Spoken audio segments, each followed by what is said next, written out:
The dishwasher cleared and sang, not noticing the impact. With a spoon in his hand, his voice echoed between the fine crystals. On the other hand, the millionaire chef stopped, mesmerized by the scene. From that moment, he knew something would change it all. If this story has interested you, be sure to subscribe to our channel and tell us which city you are seeing us. We continue. Steam climbed into lazy spirals through Le Petit Jardin's industrial kitchen, considered the most sophisticated restaurant in the capital. Between cutlery tielint and the constant buzz of the pans, Helena rubbed dishes with the same dedication as usual, but her lips moved subtly, letting a melody that few paid attention there. At I, Helena turned the exhaustive routine into her small part of the way. The always clean and polished metal spoon served as its microphone-improved microphone during the long hours of work. His voice, even contained, was caring for a power that made the other kitchen staff occasionally stop to listen, although they pretended not to realize. Pie. And love is like a wine that needs to mature, he hummed her, while her skilled hands slid over the diminish of the restaurant.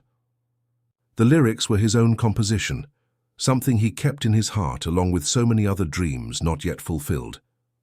The clock marked almost midnight, and the movement in the restaurant was beginning to decrease.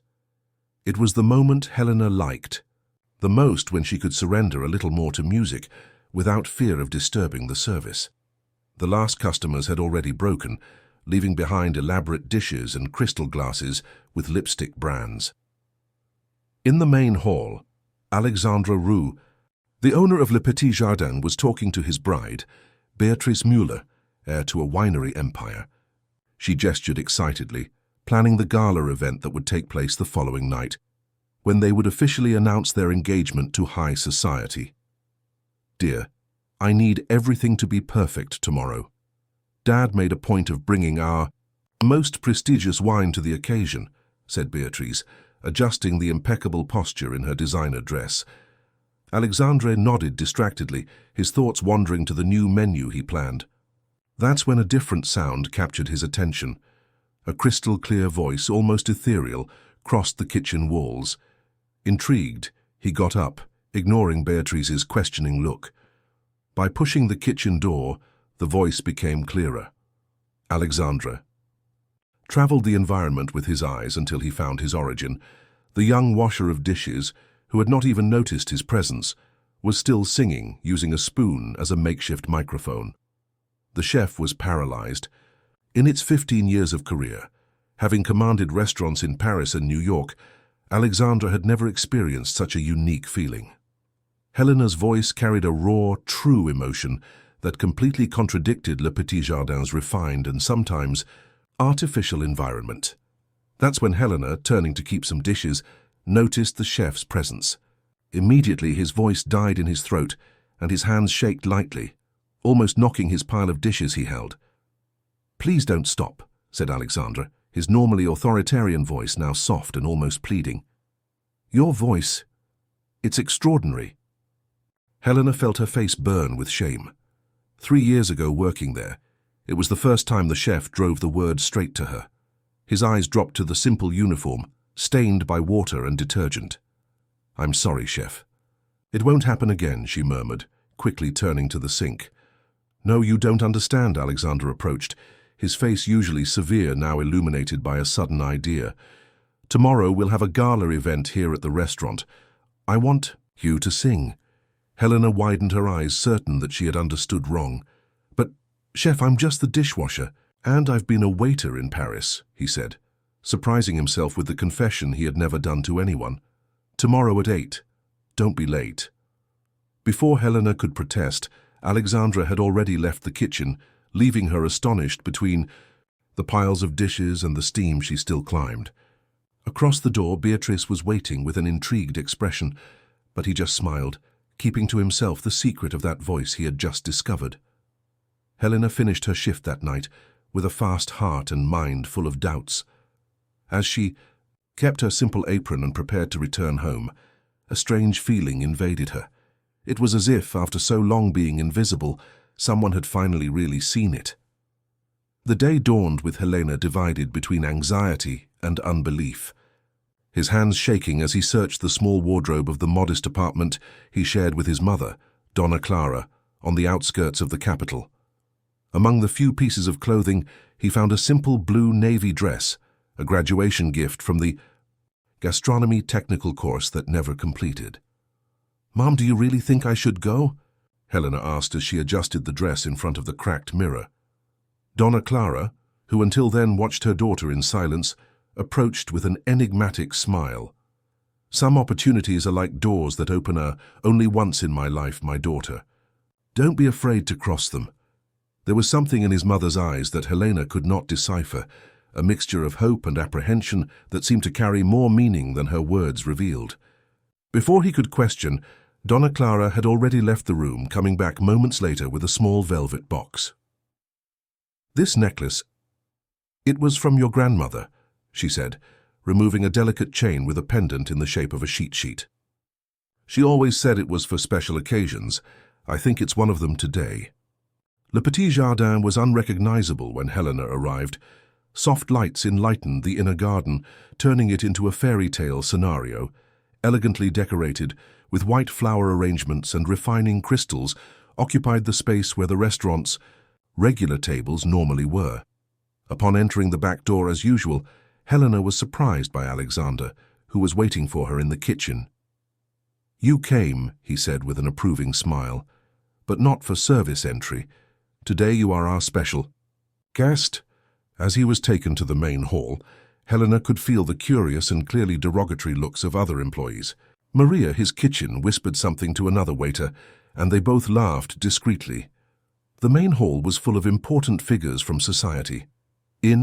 Makers, gastronomic critics and celebrities talked excitedly, champagne bowls in their hands, completely oblivious to the presence of the young woman who usually washed their dishes. Beatrice Müller, stunning in a couture red dress, approached a smile that didn't reach her eyes. "So this is the artist you mentioned, dear?" "Helena will be our musical surprise tonight," replied Alexander, ignoring the condescending tone of his bride. The night advanced, and Helena felt her heart beating stronger and stronger. Among the guests, he noticed the presence of René Montenegro, the country's most influential gastronomic critic, known for his acidic criticism and having destroyed reputations with just a few words.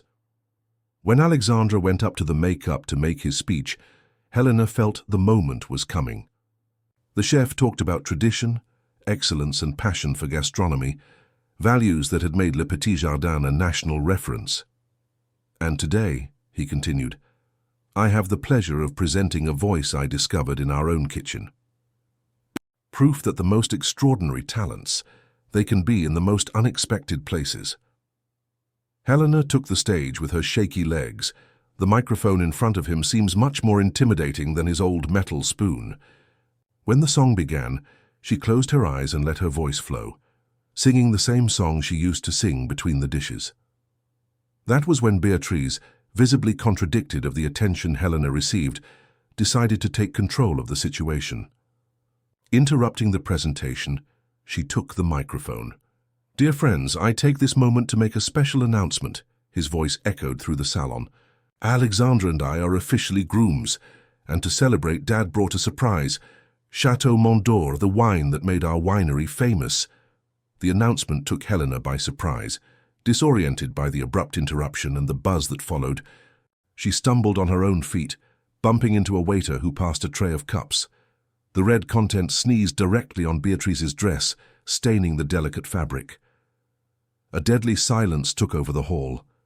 Beatrice, with her eyes sparkling with anger, looked at Helena as if she could fulminate her right there. "Yours! You incompetent! Look what you did!" The discreet laughs and evil comments began to circulate through the hall. Helena, feeling the tears burned her eyes, did the only thing that continued to think. Ran. He crossed the kitchen and followed, the corridor of the back, looking for a place to hide from the humiliation. Her steps led her to a small deposit in the restaurant's underground, a slug where someone rarely went. There, between dusty boxes and anti-gas bottles, Helena let the tears run freely, the pendant in the shape of a sheet weighing around her neck as a reminder of something she didn't fully understand. While trying to recompose herself in the dark warehouse, Helena wiped her tears with her back. The place was full of old boxes and dusty bottles, illuminated only by the weak light that came from a small tilting window. That's when his gaze captured something unusual. An old wooden box, unlike the others, partially hidden behind some empty bottles. Moved by an inexplicable curiosity, Helena approached. The box had delicate carvings of grapevines and curls, and an inscription almost erased over time. Valduro Winery. His hands trembled by touching the aged wood. Something in that name aroused a distant memory, like a long-forgotten song. When opening the box, he found a series of yellowish documents over time. Among them, ancient photographs showed a young and smiling couple in front of extensive vineyards. The woman in the photo, Helena realized with a start. It was incredibly similar to his mother as a young man, and the man had the same eyes she saw every morning in the mirror. "It can't be," murmured to herself as her fingers slid over the photographs. Among the papers, he found property documents, wine production records, and commercial letters, all dated bronze, all with the name of their parents, Clara and Alan Simon. What most intrigued her was a society contract between her father and Franco, Muller, Beatrice's father, with handwritten notes on the margins that suggested some kind of dispute. Helena felt her heart accelerate by finding a personal letter written by her father. "Clara, my love, if something happens to me, keep the last bottle. It's proof of everything. Code on the stopper is our signature, our story. Don't let them delete our legacy." His hands trembled as he read. Why had your mother never mentioned anything about a winery? Why did her father, which she believed to have abandoned her family when she was little, had you written that letter so enigmatic? The sound of steps in the corridor made her quickly store the documents in the box. Alexandre appeared at the deposit door, his expression a mixture of concern and guilt. "Helena, I'm sorry for what happened upstairs," he said, approaching cautiously. "Beatrice shouldn't have acted that way." Helena could barely process her words, her mind still spinning with recent discoveries. "Chef, what do you know about Chateau Mont d'Or?" The question took Alexandre by surprise. "It is the wine symbol of the Muller winery, first produced in... It was the wine that placed Beatrice's family on the map of local enology. Why? And, before, do you know something about the history of the winery before the Muller?" Alexandre frowned, thoughtful. "Not much. Franco Muller has always been quite reserved about the early years of the winery. I only know that there was some kind of society that didn't work out." Helena squeezed the box against her chest, feeling the weight of the secrets she contained. "Chef, I need to go home now." "Helena, wait." Alexandra called her when she was already at the door. "Your voice. Don't let what happened today make it give up. There is something special about you, something that goes beyond talent. But..." Helena was already climbing the stairs, her mind focused on a single mission, to confront her mother. The pendant in the shape of a sheet of the pitch on his neck seemed to throb with every beat of his heart, as if he also kept secrets ready to be revealed. In the kitchen, as he hurried, he heard fragments of a conversation between Beatrice and his father, Franco Muller, in an isolated corner. "Daddy, that girl, there's something familiar in her," said Beatrice nervously. "Don't be ridiculous," Franco answered dryly, but Helena noticed a tremor in her voice. "It's just a washer of dishes trying to draw attention." Helena squeezed her step, her heart hammering in her chest. The pieces of a puzzle she didn't even know existed began to fit into, forming an image that promised to change everything she believed to know about her own story. As she left the restaurant through the back door, the night wrapped her with her brisa fresca. In his bag, the box with the documents weighed as lead, widely from truths. The taxi that called it seemed to drag on the city streets, while his mind was seething with questions that required answers. The hell of the vineyard, her grandmother's inheritance, now made more sense than ever. It wasn't just a family jewel. It was a symbol of a story that had been buried but refused to remain forgotten. When Helena came home, she found Donna Clara sitting in the small living room, as if she already waited it. The television was off, and a single lamp launched dancing shadows on the wall. In the hands of his mother, A bottle of dusty wine rested like a silent confession. "You found the box," said Donna Clara, not as a question, but as a finding. Her eyes, usually so serene, now carried a weight that Helena had never noticed before. "Why did you never tell me?" Helena's voice trembled as she put the wooden box on the coffee table. "About the winery, about Daddy, about everything." Donna Clara took a deep breath, her fingers gently caressing the bottle label. "This is the last bottle of the valley, the true wine your father created. What the Muller called Chateau Mont d'Or is just a shadow of this creation." Helena sat next to her mother, her heart beating unzipped. As photographs found in the warehouse were spread over the table, silent tests of a story that was beginning to reveal itself. "His father, Alan, was a brilliant winemaker," said Donna Clara, her car-watered voice. "Our Valduro was small but special. Cadrevel was treated with love, every grape harvested at the exact moment.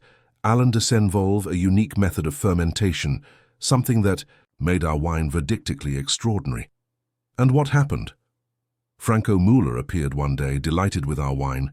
He proposed a society promising investments and expansion. His father hesitated, but I convinced him to accept. It was our greatest mistake." Donna Clara paused, her hands shaking slightly. "Gradually, Franco was changing contracts, manipulating documents. When we realized, he had registered the patent of the production method on his behalf." Helena felt a wave of indignation grow in her chest. "And did you do nothing?" "His father tried to fight, gathered evidence, threatened to expose everything. That's when threats started. Franco had powerful connections, influence. He gave us an ultimatum, to leave the country or face consequences that would destroy not only us but also to you, which was just a baby. So Dad didn't leave us. He was forced from." Donna Clara nodded, silent tears running down her face. "He lives in the Bordeaux region of France, working as a consultant under another name. We keep minimal contact for security, but he never stopped thinking about you, Helena. The lady kept this bottle all these years. It's our final test. Your father has developed a unique identification system, a code recorded on the cork that only the true producers of Valduro knew. This code contains the original formula of wine, as well as dates and records that prove our property."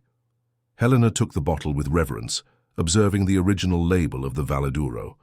It was simple, elegant, with a small golden sheet, just like the pendant he wore in his neck. "That's why you gave me Grandma's necklace today. It was not coincidental you could sing at Le Petit Jardin tonight. I knew that sooner or later the truth would find your way. Your voice, Helena, it's identical to mine when I sang at the winery parties. That's how your father fell in love with me." A sad smile played on Donna Clara's lips as she continued. "Franco Muller has built an empire about our stolen history. Chateau Mont d'Or is an elegant falsification of his father's work, but now maybe it's time for the truth to come out." Helena sat in silence, processing each revelation.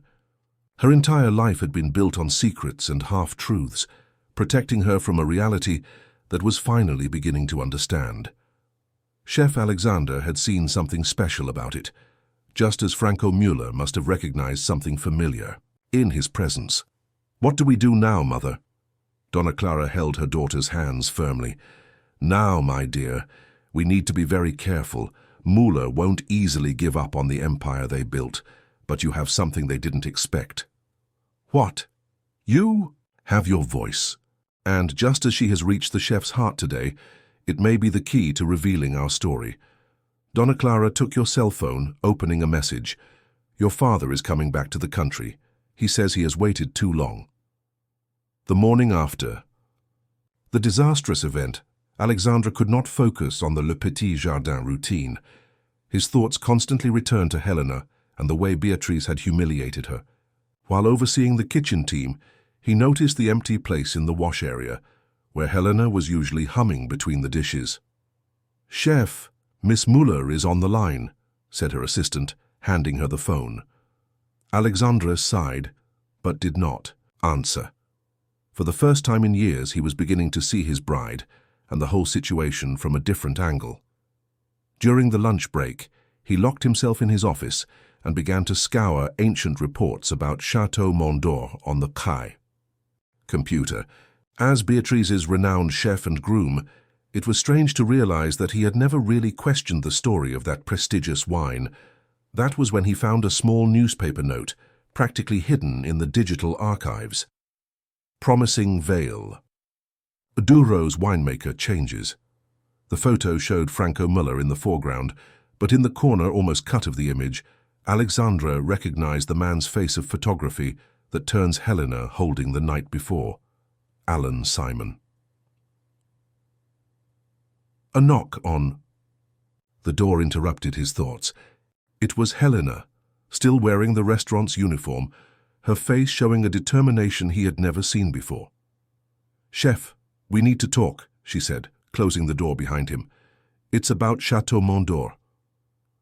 For almost an hour, Helena shared the whole story with Alexandra. The documents found, the truth about his father, the code on the cork of the last original bottle, the way the Muller had usurped the work of a life of his family. Alexandra heard carefully, his own memories fitting, like pieces of a puzzle. "Now I understand why Franco has always been so evasive about the early years of the winery," he murmured, running his hands over his face, "and why Beatrice acts so defensive when someone questions the history of wine. Chef, I know this must be difficult for the Lord. After all, he's engaged to Beatrice and—" "No," Alexander interrupted her, rising. "What is difficult is to realize that I was an accomplice of all this unknowingly. I built my reputation serving a wine that represents an injustice." He walked to the window, watching the restaurant. Movement below. "You know, Helena, when I heard you sing for the first time between the dishes, something in me changed. It was as if I remember who I really was." "What do you mean?" Alexandra smiled melancholy. "Before being a chef, before star and positive criticism, I was like you, a dishwasher in Paris dreaming of cooking in the best restaurants. But when success came, I started hiding this part of my story. I thought I needed to look sophisticated, born in a golden cradle." He turned to Helena, his eyes shining with a new determination. "That night, your voice reminds me that authenticity is more important than appearances, and now listening to your story I realize that I need to do the right thing." "What do you mean?" "I will help you and your family recover what your right is right," he said, his firm voice. "But we need to be strategic. Franco Muller is not just a powerful entrepreneur. He practically controls the wine market in the country." Helena felt a wave of hope grow in her chest. "My father is coming back to the country," she said. "He has saved all these years, waiting for the right moment." Alexandra nodded, thoughtful. "The great charity event of next month? It will be our opportunity. All the main critics and journalists will be there. We can organize a special tasting, comparing the true Val d'Ouro with Chateau Mondor." "But chef, this can cost your restaurant, your reputation." "Some prices are worth being paid, Helena," he replied with a serene smile. "Besides, what kind of chef I would be if I kept serving a lie in a bottle." At that moment, Beatrice erupted through the office door, without knocking. Her eyes widened as Helena there, and her expression circled in a disdain mask. "What's up?" "This girl is doing here?" she asked, her sharp voice. Alexander was subtly positioned himself between the two women. "Helena is helping me plan next month's charity event. In fact, I have a special surprise in mind." Beatrice narrowed her eyes, suspicious. "What kind of surprise?" "The type that will make history in local gastronomy," he replied, exchanging a significant look with Helena. "Something about origins and truths for a long time stored." Donna Clara watched the fine rain that fell over the capital through the small apartment window when her cell phone vibrated. The message was short. "I arrive in 3 days. It's time to recover our story. Alan." Her hands trembled slightly. As she read her husband's words, she hadn't seen for so long. At Le Petit Jardin, Helena had returned to work, but now everything seemed different. The curious eyes of his colleagues no longer bothered her, and the pile of dirty dishes seemed less heavy. Her microphone was still there, but now she was used for a new purpose, discreetly rehearsing for the approaching great event. Alexandra spent more time in the kitchen than normal, noting Helena work while finishing the details of the plan. He had begun to make minor changes in the menu, gradually removing the Müller family wines and replacing them with small producers. "Are you sure you want to risk everything like that?" Helena asked during a break while organizing the cutlery. "Le Petit Jardin is your dream come true." Alexandra smiled, taking one of the spoons she held. "You know, sometimes we need to lose something to recover who we really are. This restoration, it has become a symbol of status than a place of true gastronomy." At that moment, René Montenegro, the dreaded gastronomic critic, entered the kitchen, accompanied by Franco Müller. Helena quickly turned her attention to the sink, but kept her ears attentive. "Alexandra, my dear," Franco's voice sounded artificial, "René is making a special report about Chateau Mont d'Or. I thought you could tell us about the perfect harmonization with your dishes." The chef kept the composure, but Helena noticed her hands close on fists. "Of course it would be a pleasure, but you know, I've been studying a lot about the history of local wines. It's fascinating how some stories remain buried." René arched an eyebrow, interested. "What do you mean?" "Sometimes the best wines have surprising origins," Alexandra continued, throwing a significant look at Helena. "I am even preparing a special presentation for the charity event, a tasting that will reveal some secrets of the past." Franco Müller counted nervously. "I don't think it's necessary to go into historical details. The important thing is the gift, isn't it?" "On the contrary," René intervened, his sharp journalistic instinct. "I would love to know more about this story. Perhaps we can do a special story."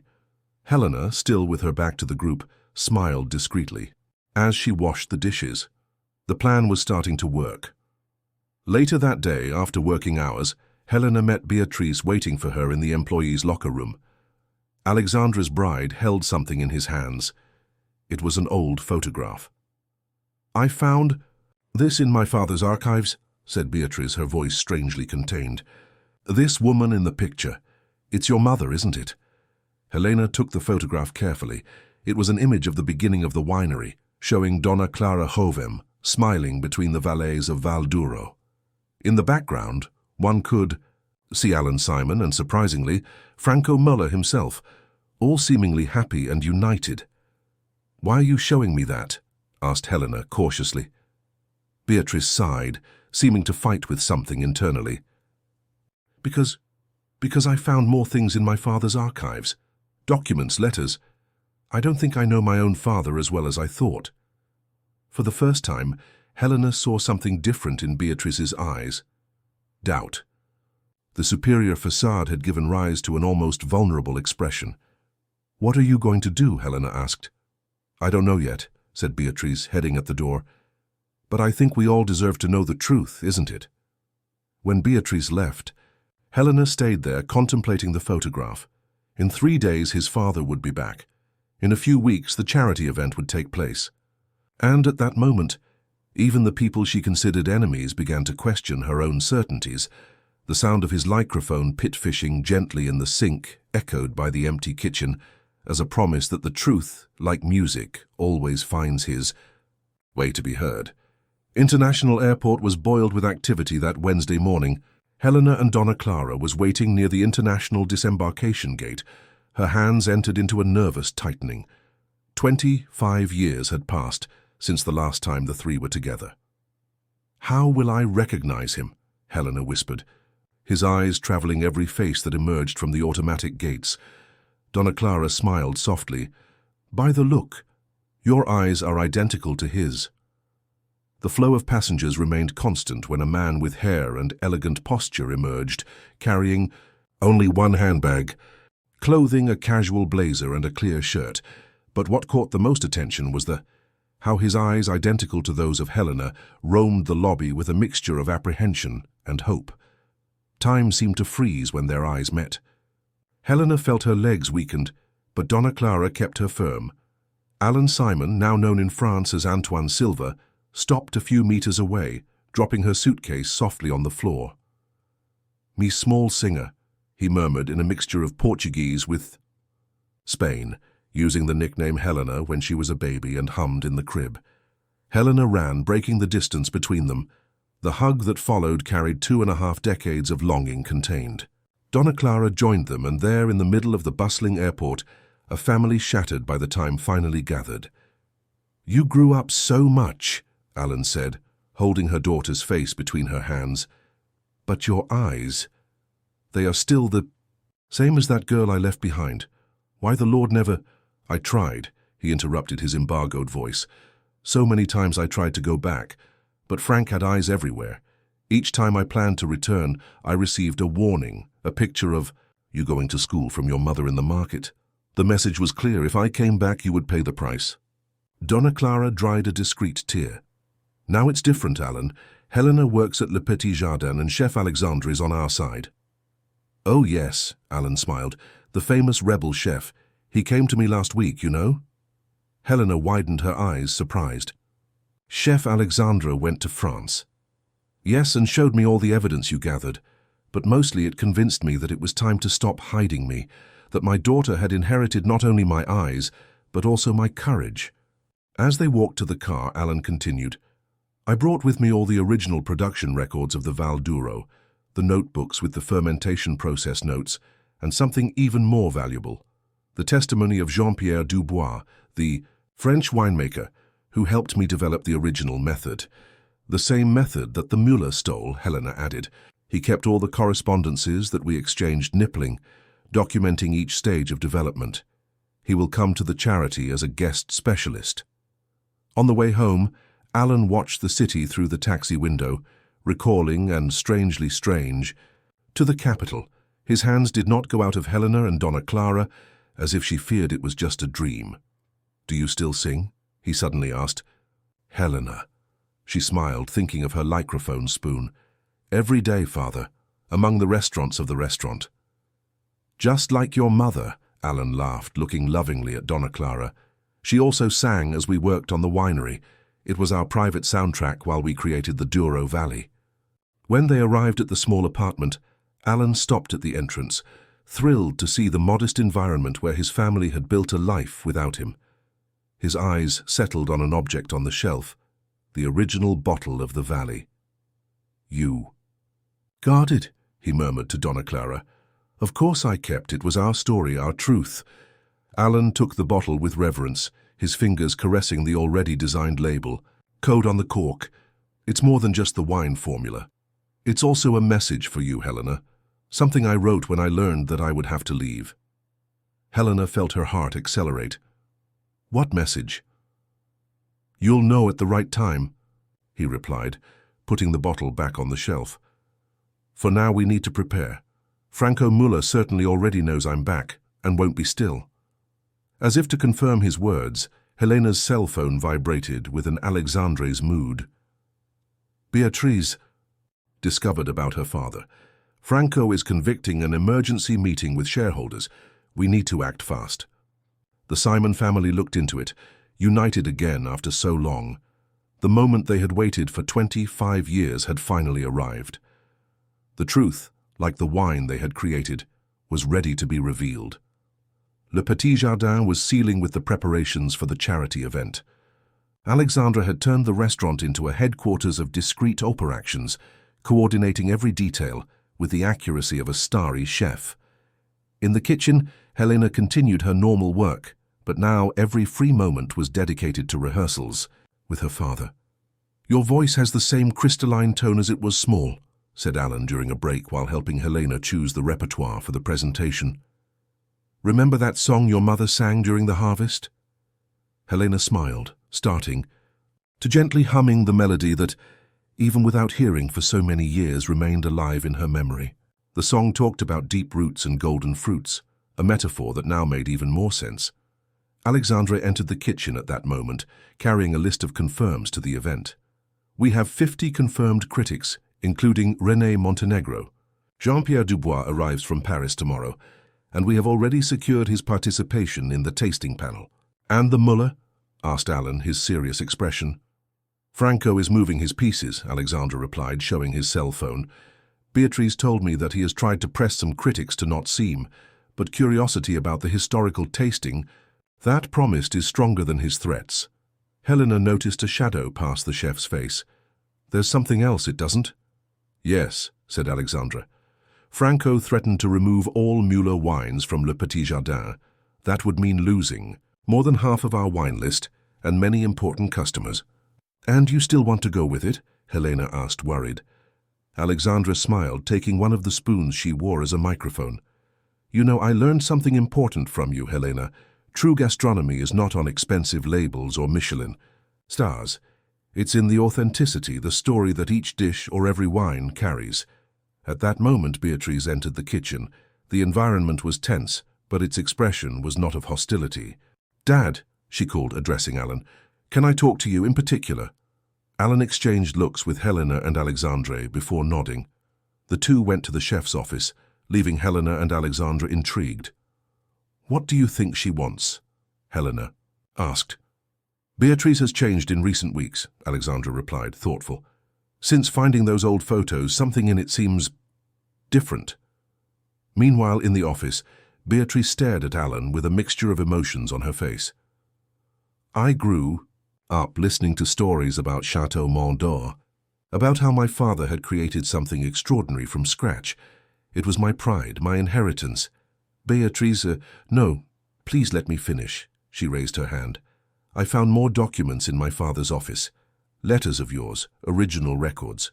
I saw the dates, the signatures, and especially I saw the threats he made to his family. Alan remained silent, observing the young woman who could have been like a daughter in other circumstances. Why did you never report us publicly? She asked. Because Franco made it clear that Helena would pay the price, said Alan, his low voice. What future she would have if I destroyed the empire her father built. He assured that she would never get work anywhere. Beatrice sat, looking, suddenly exhausted. The charity event. You'll reveal everything, don't you? It's time for truth to come out, Beatrice.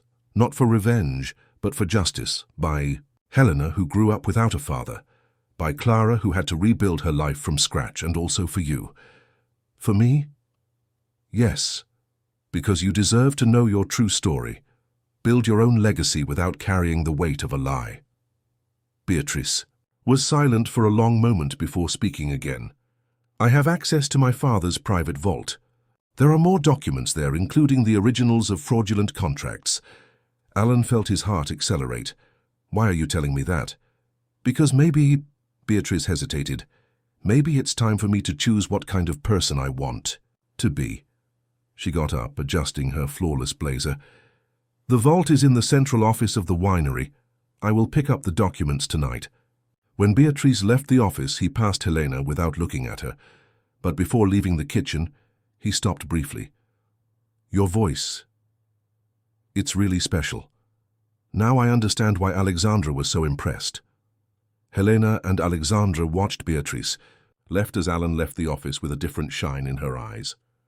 The charity event was just 3 days away, and each hour was bringing a new turnaround in that story that, like a good wine, had matured in the dark for so long. The headquarters of the Müller winery was an imposing building of modern architecture in the heart of the city. That night, Beatrice crossed the silent corridors with certain steps, her mind divided between family loyalty and the truth she had just discovered. The jump of his shoes echoed through the marble floor, marking every step of his most important decision. At Le Petit Jardin, Helena, Alexandra, and Alan eagerly waited, rejoined in the chef's office. Jean-Pierre Dubois, the renowned French winemaker, who had just arrived from Paris, had joined them, bringing with him a folder full of old correspondence. Ces lettres, said Jean-Pierre in his loaded French, showing the letters, are proof of our collaboration, Alan. Each stage of the fermentation process we develop is documented here. Helena watched the letters with fascination, recognizing her father's handwriting mixed with the technical notes in French. How have you kept contact all these years? Your father has never ceased to be a genius of enology, Jean-Pierre replied with a smile. In Bordeaux, even using another name, his work as a consultant revolutionized several wineries. I always knew that one day the truth would need to be revealed. Alexandra's cell phone vibrated. It was a message from Beatrice. I'm in my father's office. I need the combination of the vault. Alan ran a hand over his grey hair, tense. She's risking everything.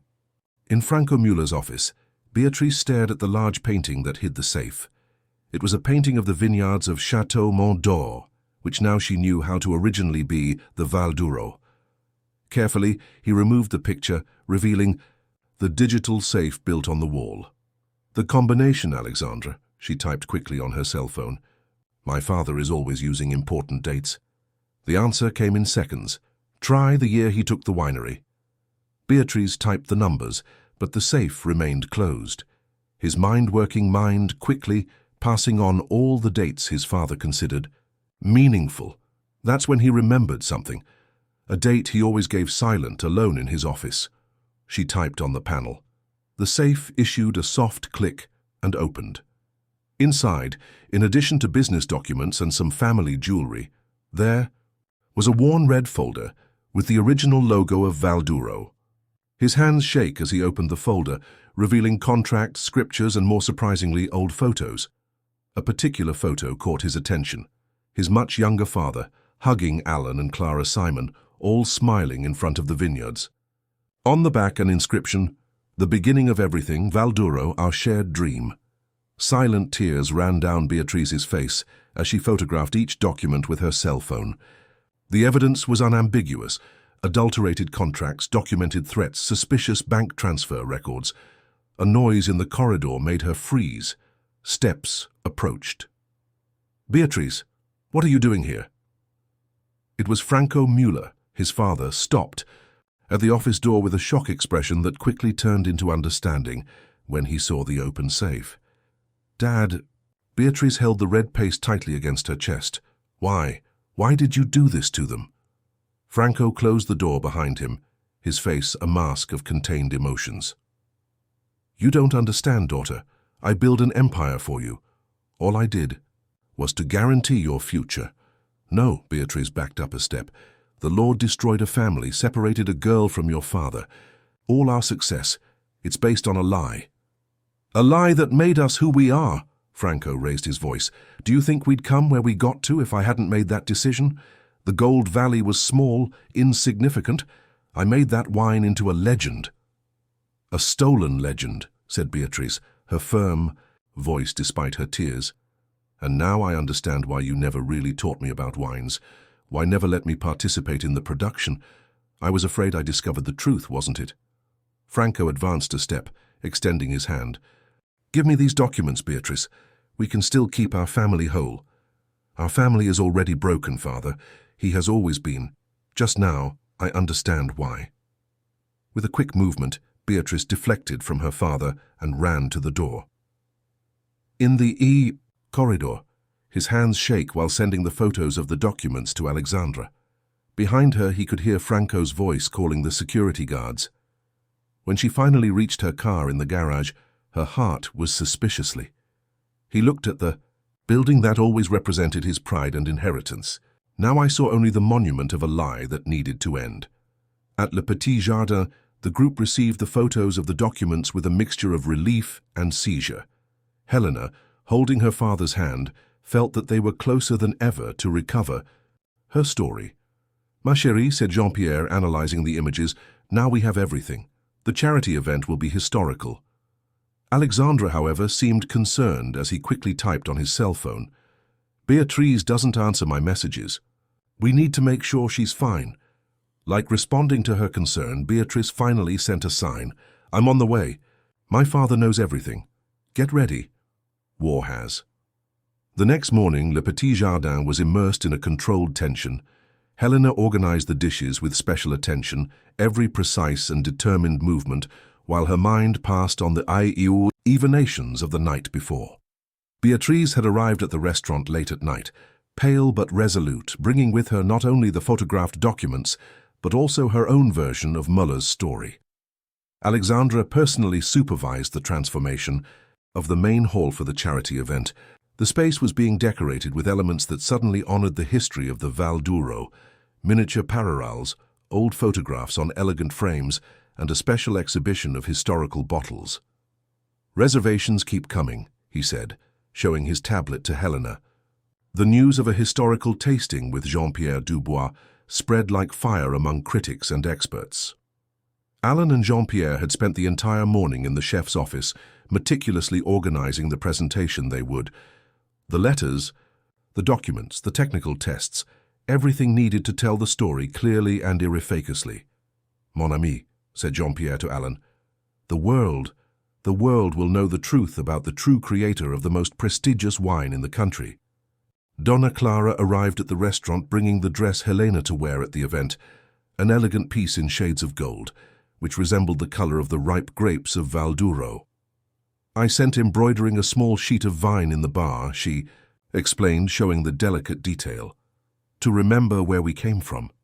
In a quieter corner of the kitchen, Beatrice was talking low with Alexandra. "My father spent the night making calls. It's trying to cancel the event, pressing suppliers, threatening business partnerships." "And are you ready for the consequences?" Alexandra asked her hand in gently.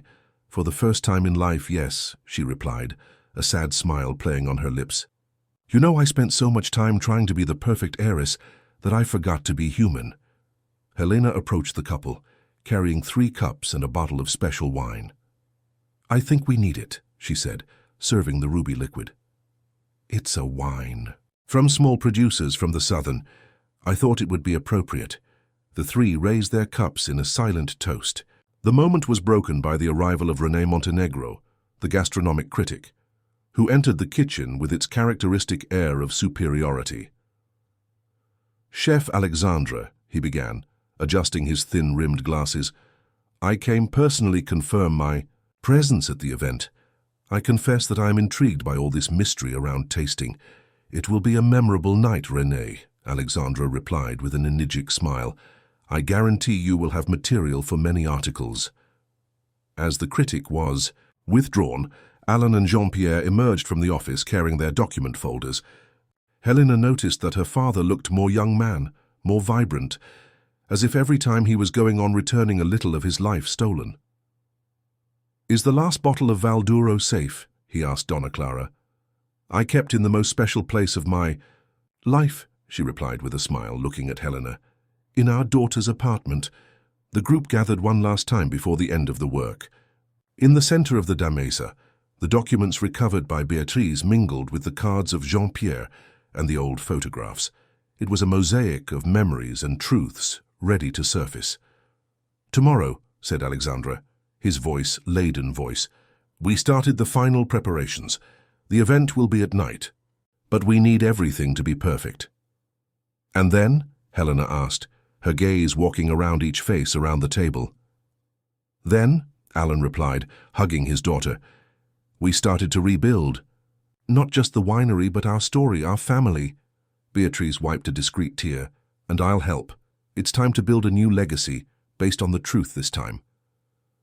When the sun began to put on, throwing gold shadows through the L'Elas de Le Petit Jardin, the group said goodbye with tight hugs and angry hearts. In less than hours, a story of injustice and separation would begin its path of redemption. Helena was the last to leave, stopping briefly in the kitchen to get her faithful microphone, spoon. Tomorrow, she would no longer need to sing hidden. Her voice, as well as the truth about the Val d'Uro, would finally be heard by all. Le Petit Jardin shone like never before that night. Soft lights illuminated the arrangements of vines that decorated the hall, creating an atmosphere that mixed elegance and rusticity. The guests started to arrive, filling the atmosphere with animated buzz and expectation for what was being called the gastronomic event of the year. Behind the scenes, Helena adjusted her golden dress, her hands shaking lightly as she held the pendant of sheet of the shell around her neck. Donna Clara, elegant in a night blue set, helped her daughter with the latest details. "Remember what you always told me when I was afraid to sing at school?" Helena asked, looking at her mother through the mirror. "That his voice was like a precious wine," said Donna Clara, "the real, the more valuable." In the main hall, Alexandra supervised the last preparations. The tables had been arranged in a semicircle, all facing a small stage where the presentation would happen. At a special table, protected by a glass bell jar, rested the last original bottle of Val d'Uro, his faded label telling a 2.5-decade story. Jean-Pierre Dubois, impeccable in his French suit, organized his notes as he talked to Alan. "Mon ami, see who has just arrived," he said, discreetly indicating the entrance of the hall. Franco Muller had arrived, accompanied by a team of lawyers. His face tried to maintain the usual composure, but his eyes revealed an unusual restlessness. Beside him, visibly uncomfortable, was René Montenegro, the gastronomic critic. "He brought reinforcements," said Alan, adjusting his tie. "I was waiting for it." Beatrice emerged from her office wearing a simple red dress, very different from the extravagant models she used to wear. Seeing his father, hesitated for a moment before walking certainly toward him. "Daughter," Franco tried, a conciliatory smile. "There is still time to avoid an unnecessary scandal." "No, father," she replied, her firm voice. "The only scandal was living a lie for so long." The guests were still coming: gastronomic critics, peculiarized journalists, renowned sommeliers, and important figures from the wine world. The buzz increased with each new arrival, all speculating on the reason for the presence of the legendary Jean-Pierre Dubois. Helena watched everything from a discreet corner of the kitchen, her heart beating hard. That's when Alexander approached, carrying something in his hands. It was his pit microphone, now turned into a gold-plated piece of art. "For you to never forget where your journey started," he said, delivering the gift. "Chef." Helena held the spoon with love, thrilled with the gesture. "Don't call me chef today," he smiled. "Today we are all part of the same story." The moment was interrupted by Jean-Pierre, who rushed into the kitchen. "It's time," he announced. "The guests are all here." Helena took a deep breath, feeling the weight of the moment. Through the coast door could see the crowded hall, all those people who would soon know the true history of the Val d'Uro. Her father was discreetly positioned on stage, while her mother talked low with some life. "Mademoiselle," Jean-Pierre called gently, "you start with your music, don't you?" Helena nodded, squeezing the golden spoon in her hands. The song that would sing was the same as his mother sang in the vineyards, the same one that packed her childhood, the same one that kept her father's memory alive throughout those years. Alexandra took the stage, adjusting the microphone. The silence gradually to the salon as he was preparing to start the event. His eyes found those of Beatrice, who nodded slightly, and then those of Franco, who kept a tense expression. "Ladies and gentlemen," he began, his clear and firm voice, "welcome to a night that promises not only a special tasting, but a journey through time. A story about wines, yes, but especially about truth, justice, and redemption." Helena felt her parents approach, one on each side. The moment they had waited for 25 years had finally arrived. The golden spoon in his hands shone under the lounge lights, no longer a symbol of invisibility, but of resistance and hope.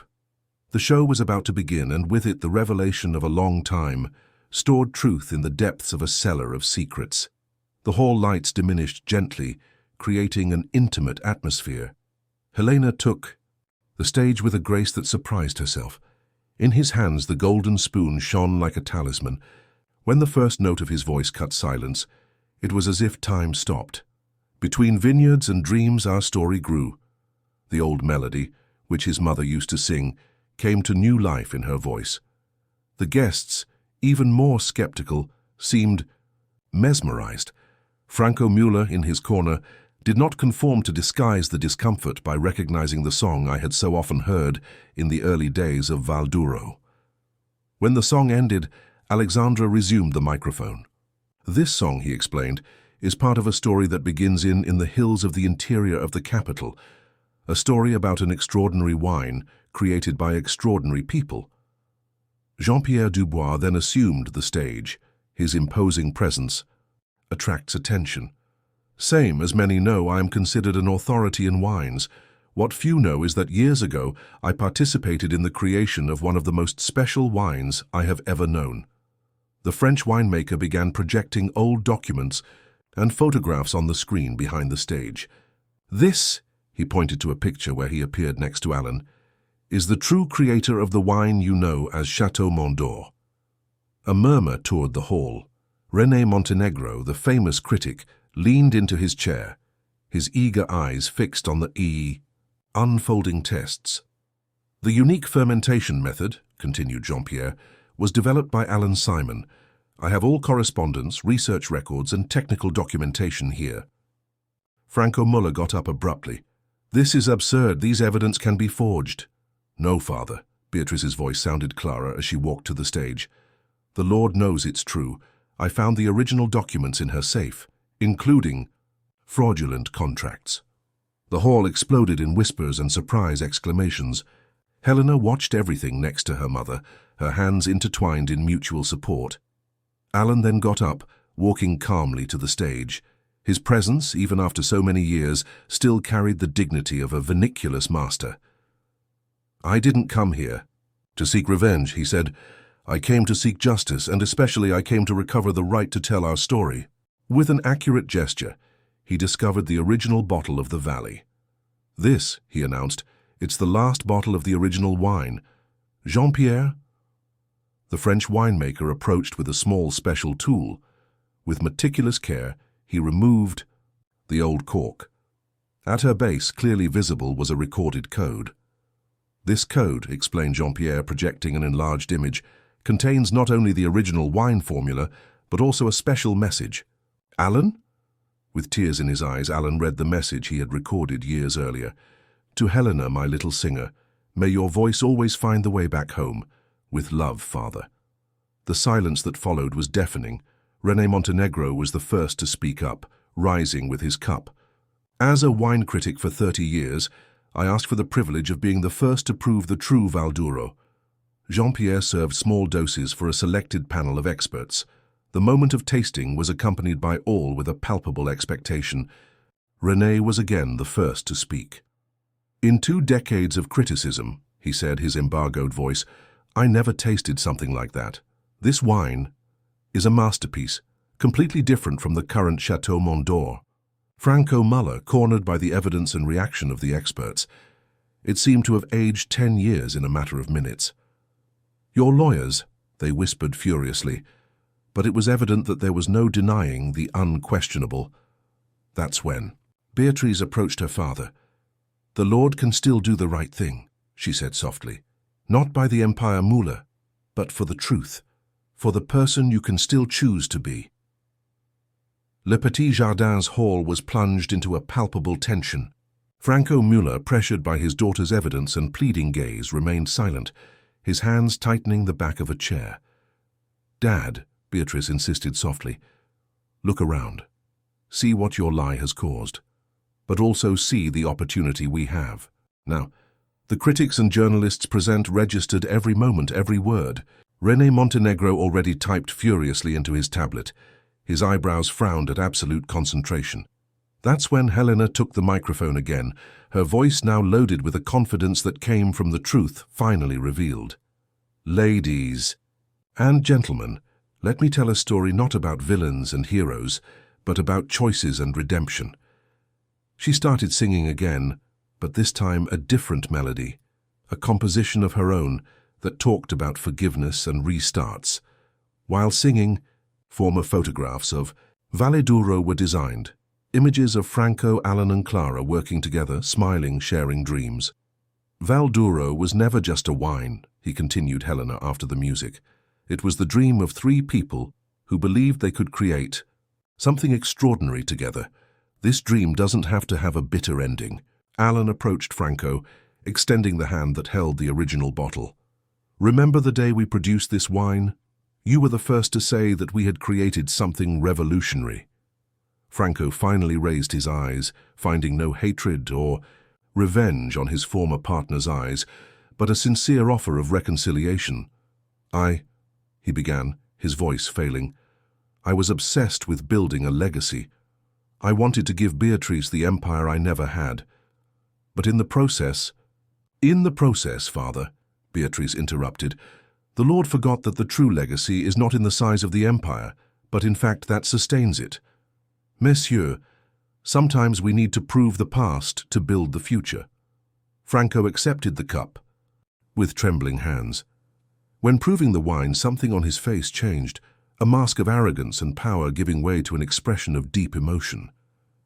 "This taste," he murmured.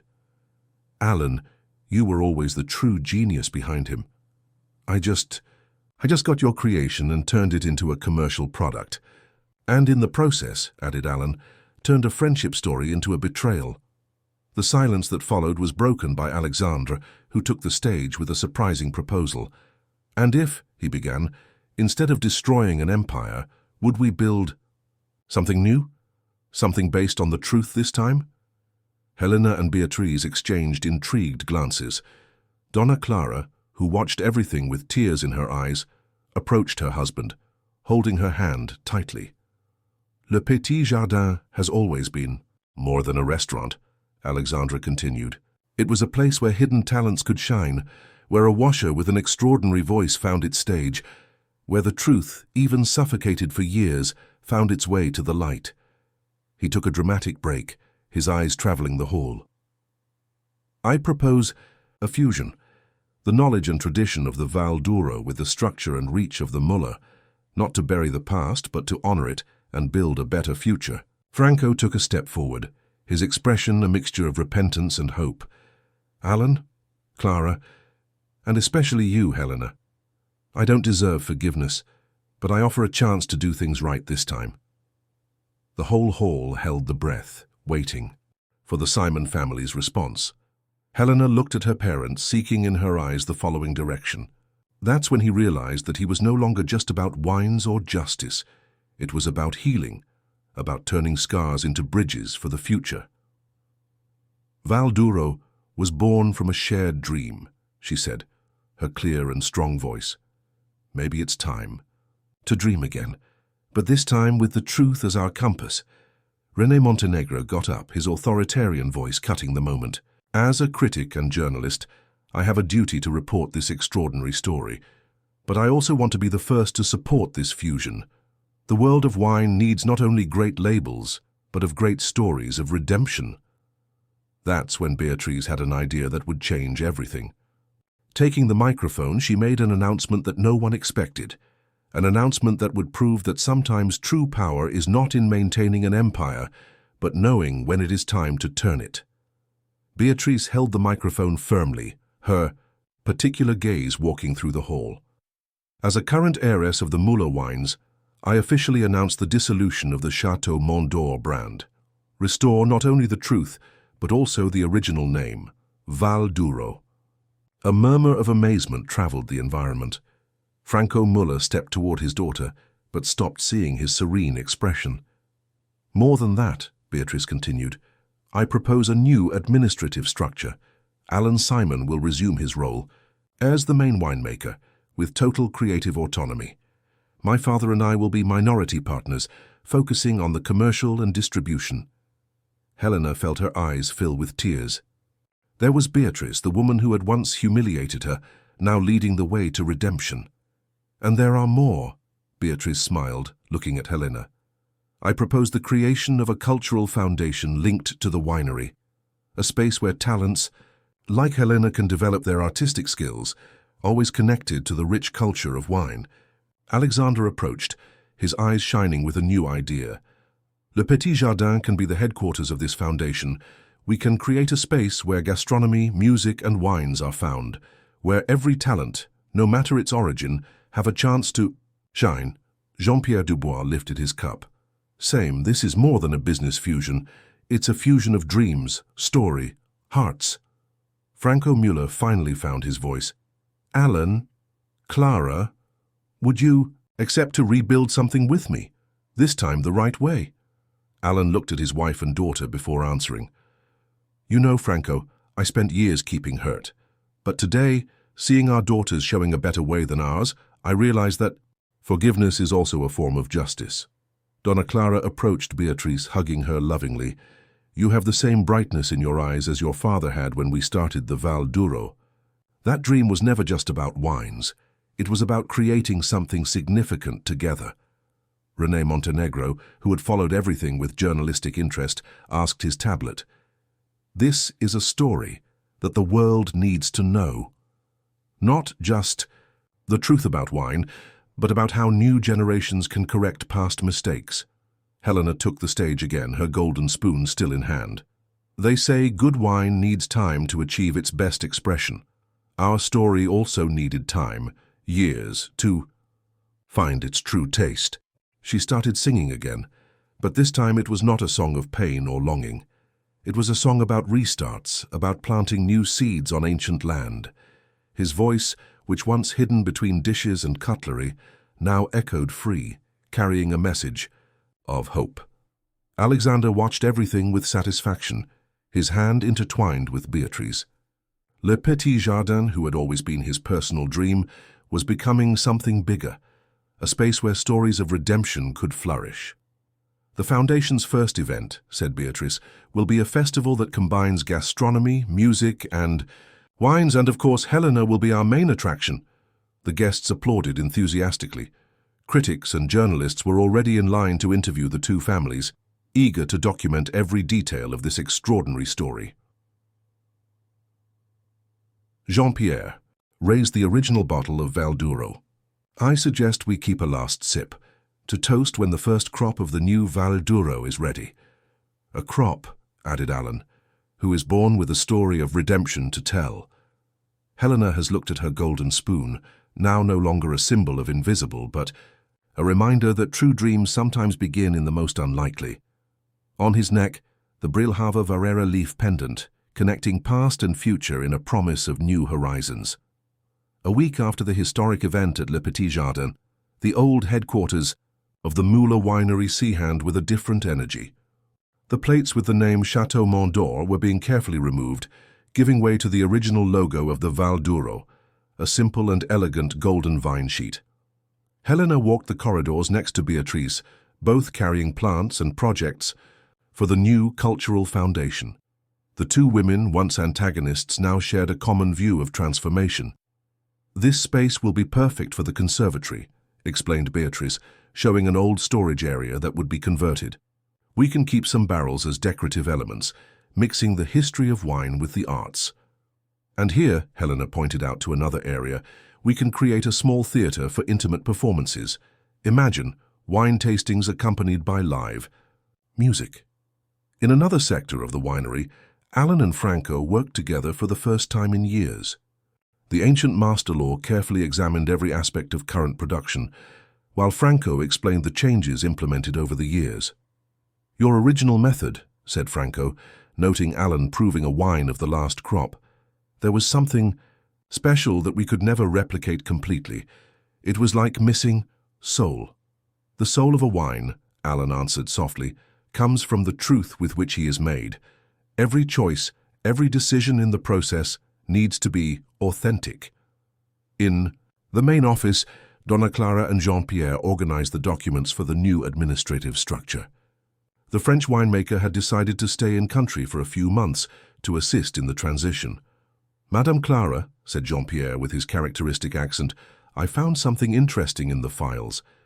He showed an old picture where Clara appeared singing at a winery party, surrounded by smiling workers. "Music has always been part of the soul of the Valduro, non?" Clara smiled, playing the photograph with love. "The workers said that the grapes matured better when there was music in the vineyards. Maybe they were not wrong." Alexandre arrived at the winery in the late afternoon, bringing news from Le Petit Jardin. "The restaurant's renovation starts next week," he announced during a meeting with everyone. "The new space will have a permanent stage and a special cellar for educational tastings." "And the reservations," said Beatrice, still concerned about the impact of the worlds. "They tripled since the event," said Alexandre. "Apparently, people don't just want good food and good wine. They want to be part of a story of redemption." Helena, who was sitting between her parents, took her golden spoon, now an amulet that always carried with him. "Do you know what thrills me most? Seeing how a pain story can become something so beautiful." "Ma chérie," intervened Jean-Pierre, "the best wines often come from the vines that face the most challenges. The fight is part of character." Franco, who had been quiet for a while, suddenly got up. "I have Algon to show you," he said, addressing an old door that had been locked for years. The group followed him to a dusty room, full of old boxes and documents. "This was my personal file from Valduro Original," he explained, opening one of the boxes. "I kept everything, photos, labels, notes. I couldn't get rid of them, even in the most difficult times." Alan took one of the old labels, his eyes shining with memories. "This was our first design," he murmured. "We draw together, remember? "How could you forget?" replied Franco, his embargoed voice. "We spent a whole night discussing every detail, drinking that terrible wine I had done in the garage." The laughs that followed broke the last barriers of tension between them. Helena watched the scene with a full heart, her father and Frank, recalling moments of friendship as if the years of separation began to dissolve. Beatrice found an old notebook. "Look at that," she said, showing a page where Franco had written, "The secret is not just in wine, but in the people who do so. Alan is right. It takes soul." "And that's exactly what we're going to rescue," said Helena, her firm and clear voice. "The soul of the Val d'Uro has never been only in wine, but in the union of the people who created it." The sun was beginning to put on a golden light through the living room windows. Outside, the vineyards stretched to the horizon, their ancient vines keeping stories of a past that gradually began to be healed. "Tomorrow," announced Alan, "we started preparing the earth for new plantations. I want to expand the vineyards, but this time we'll do it differently." "What do you mean?" asked Franco. "Each new area will have the name of someone important in this starting story," said Alan. "And the first sector will be called Helena's Voice, because it was her music that brought the truth back to the surface." Helena felt tears of excitement rolling down her face, while everyone agreed with the idea. Val d'Uro was reborn, not only like a winery, but as a symbol that it is never too late to rebuild bridges and turn pain stories into symphonies of hope. The first month of joint work in Val d'Uro transformed not only the physical space, but especially the relationships between all involved. The old tension gave way to a productive synergy, where each person found their own rhythm in the new melody they built together. In the production area, Alan revolutionized the processes with his refined technical knowledge for years of international consulting. The older employees, who knew only Müller's standardized methods, wondered as small changes brought surprising results. "It's like music," he explained during a training session. "Each step needs to be in harmony with the others. The fermentation time, the temperature, even the way we talk to grapes, everything influences the end result." At the newly opened conservatory, Helena shared her time between singing classes and the supervision of cultural projects. His first class was formed by the winery and his children, making an old dream of democratizing access to art. "When I was small," she told students, "I turned a microphone spoon because she didn't have access to musical instruments. Today, I want to make sure no one else needs to hide her talent." Beatrice surprised everyone with her involvement in the social projects of the function. His management experience, once focused only on profits, has now been directed to initiatives that benefited the local community. "We are developing a scholarship program," she explained during a meeting. "We want to form not only musicians and artists, but also winemakers and wine specialists. Vallée d'Uro will be a center of excellence in every way." At Le Petit Jardin, Alexander implemented significant changes. The restoration now opened for lunch at more affordable prices, keeping the menu sophisticated only for dinner. The stage, previously used occasionally, had daily programming with presentations by conservatory students. "Gastronomy needs to be democratic," he argued. "Just as wine is not just for experts, good food should be within everyone's reach." Franco, although more discreet, found his own path of redemption. He was dedicated to documenting the full story of the Val d'Uro, including the dark years he had tried so much to hide. "It's a painful process," he admitted to Helena during a work afternoon, "but necessary. Every page I write is like taking a weight off my back." Donna Clara assumed a key role in the preservation of the wineries. He organized meetings where older employees shared stories, music, and traditions with new generations. "Val d'Uro has always been more than a name," she said. "It is a cultural heritage that belongs to everyone who helped build it." Jean-Pierre, who had decided to extend his stay in the country, worked in a book on the history of local wine, dedicating a special chapter to Vale d'Uro. "This story," he explained to journalists, "it's a perfect example of how wine tradition goes far beyond drink. It's about people, cultures, and remediation." On a particularly significant afternoon, the whole team met in the vineyards for a special celebration. It was the planting of the first seedlings in the Voice of Helena area. "Each of these vines," said Alan, delivering a seedling to each person present, "represents our contribution to the future. We don't only plant grapes, we plant hope." Helena, holding her seedling, began to gently sing the old song of the vineyards.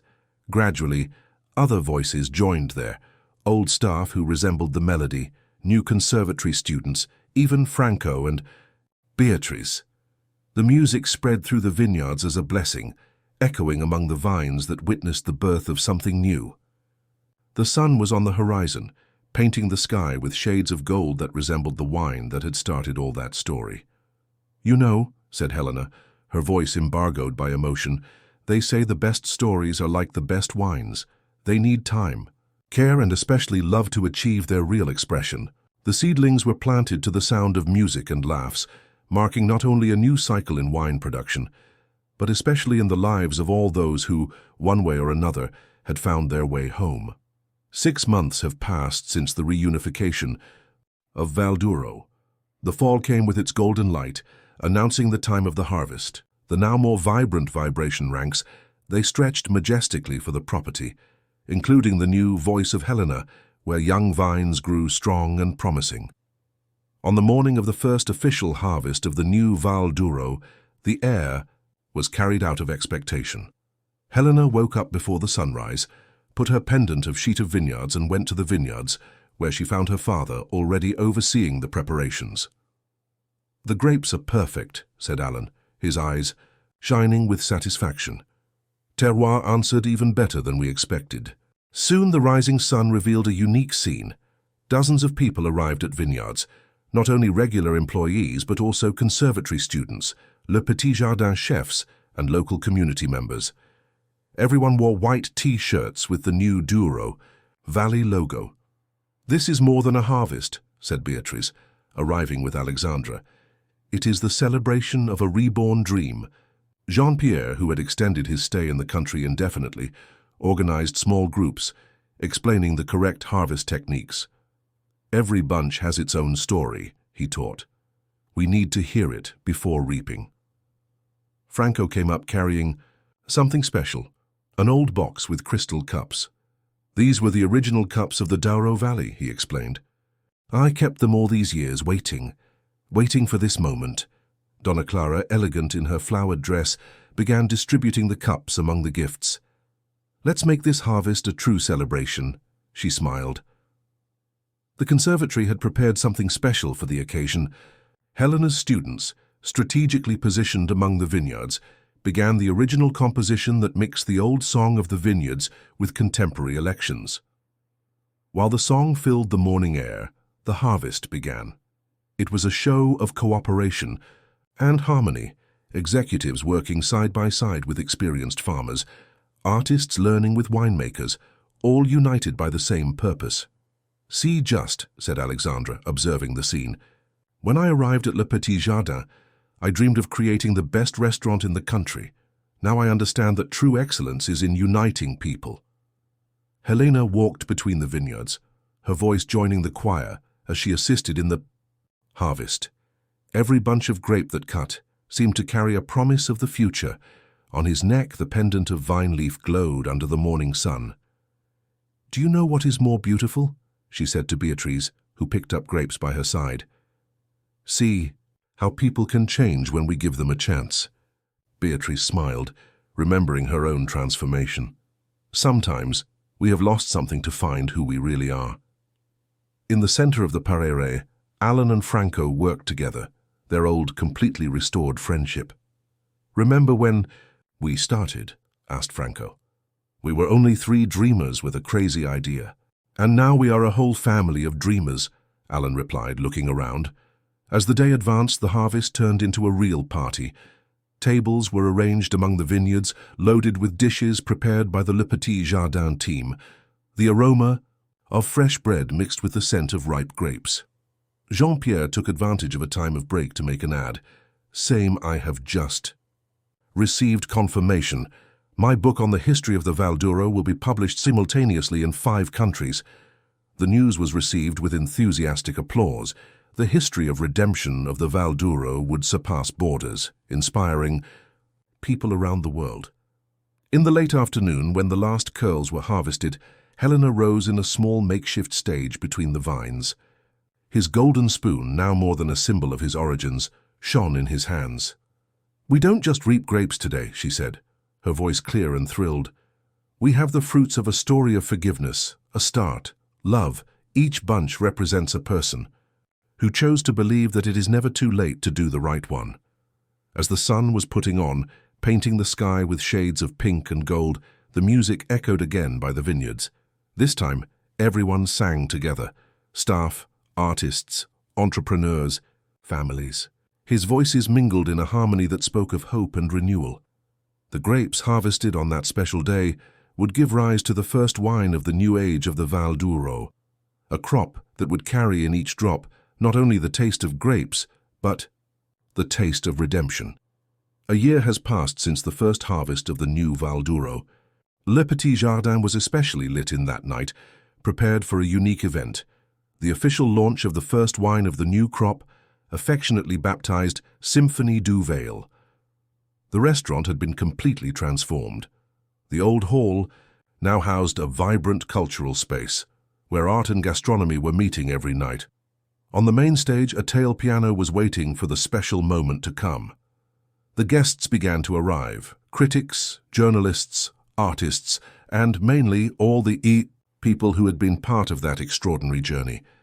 Each one received a special crystal glass, recorded with a small golden cheat sheet. Helena, stunning in a gold dress that resembled the tone of mature grapes, adjusted the last details of the presentation with her conservatory students. The group had prepared a special performance, mixing classical music with traditional vineyards. "Are you nervous?" Alexandra asked, approaching Beatrice. "Interestingly, no," Helena smiled. "For the first time in my life, I feel exactly where I should be." Jean-Pierre, who now divided his time between the two countries, was conducting a pre-removal with some international critics. His book on the history of the Val d'Uro had become a bestseller in the wine world, inspiring other stories of renewal and fresh start. "This wine," he explained with his characteristic accent, "is more than a blessing.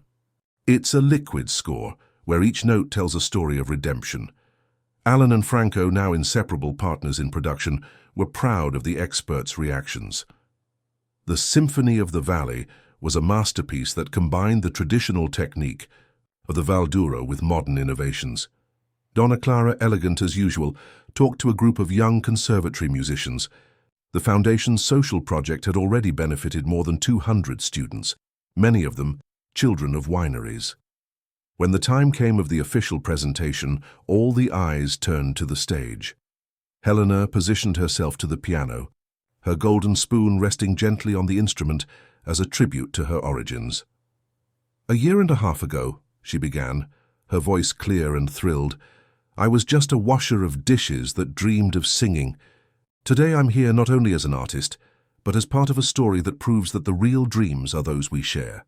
His fingers touched the first grades on the piano, and soon his voice rose in a new song, composed especially for the occasion. It was a melody that spoke of deep roots, golden fruits, and second chances. Conservatory students gradually joined the presentation, creating a harmony that filled the hall of emotion. Among the guests, there was no dry eye. René Montenegro, the critic who had witnessed all the transformation, rose with his cup. "In 30 years of criticism," he said, "I have never tasted a wine that told such a powerful story. Valley Symphony is not just an exceptional wine, it is a testimony that it is always possible to start over." Beatrice and Alexandra, now officially bride and groom, shared smiles. His love had flourished in the storm and was now a fundamental part of the new story they built together. Franco approached Alan and Clara, his teary eyes. "Thank you," he said, "because they give me a chance to be part of this family again." When Helena finished her presentation, a special moment was reserved. Jean-Pierre took the stage carrying the last original bottle of the Valley. "This bottle," he announced, "he has kept a truth for years. Today, it will not be open to being a drink, but to be eternalized. It will be the first piece of the veil." Douro Museum, a reminder that some stories need to be preserved to inspire future generations. The night advanced, and Le Petit Jardin vibrated with music, laughs and celebration. Among the vineyards that could be seen through the restaurant windows, the vines of the Voice of Helena area were growing strong, promising future harvests of hope. Helena watched everything with her heart overflowing with gratitude. His pendant of sheet of vineyard shone under the soft lights, reminding her of all the laps that life took to bring her there. "You know," she said to her parents, who hugged her lovingly, "some people say, there are no happy endings, just new beginnings. And this one," said Beatrice, joining the group, "it's just the first chapter of many stories we are still going to tell together." The song continued to play, the wines were served, and in the air there was certainty that some stories are like the best wines. They need time to mature, but when they find their right moment, they become something extraordinary.